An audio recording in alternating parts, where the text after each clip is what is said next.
ന്യൂസിലാൻഡിനെ ഓസ്ട്രേലിയയുടെ സംസ്ഥാനമാക്കി മാറ്റണമെന്ന ആവശ്യം ശക്തമാകുന്നു.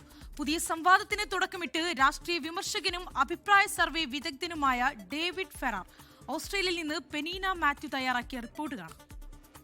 ഓസ്ട്രേലിയൻ സംസ്ഥാനമായി ന്യൂസിലൻഡിനെ മാറ്റുന്നത് സംബന്ധിച്ചുള്ള ദീർഘകാല ചർച്ചകൾ വീണ്ടും ശക്തമായി.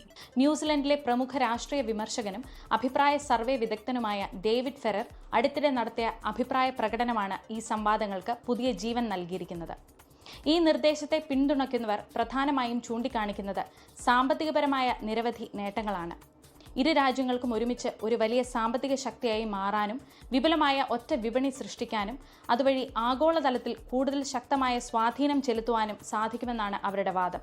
എന്നാൽ ന്യൂസിലൻഡ് പ്രധാനമന്ത്രി ക്രിസ്റ്റഫർ ലക്സൺ ഉൾപ്പെടെയുള്ള ഈ ആശയത്തെ ശക്തമായി എതിർക്കുന്നവർ ഉയർത്തുന്ന പ്രധാന ആശങ്ക ന്യൂസിലൻഡിന്റെ പരമാധികാരം നഷ്ടപ്പെടും എന്നുള്ളതാണ്.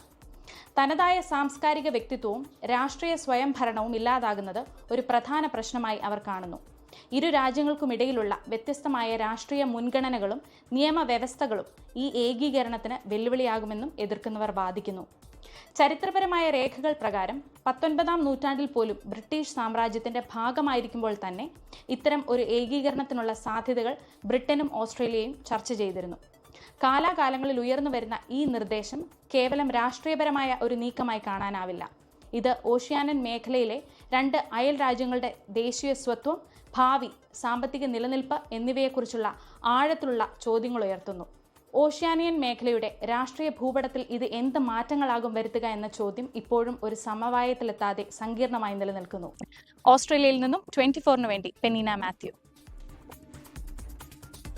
ലോകത്തെവിടെയായാലും ഏത് സമയത്തും 24 വാർത്തകളും ഓഗ്മെന്റഡ് റിയാലിറ്റി പാക്കേജുകളും എക്സ്പ്ലെയിനറുകളും വിശദമായി കാണാൻ ഞങ്ങളുടെ യൂട്യൂബ് ചാനൽ നിങ്ങൾക്ക് സബ്സ്ക്രൈബ് ചെയ്യാം.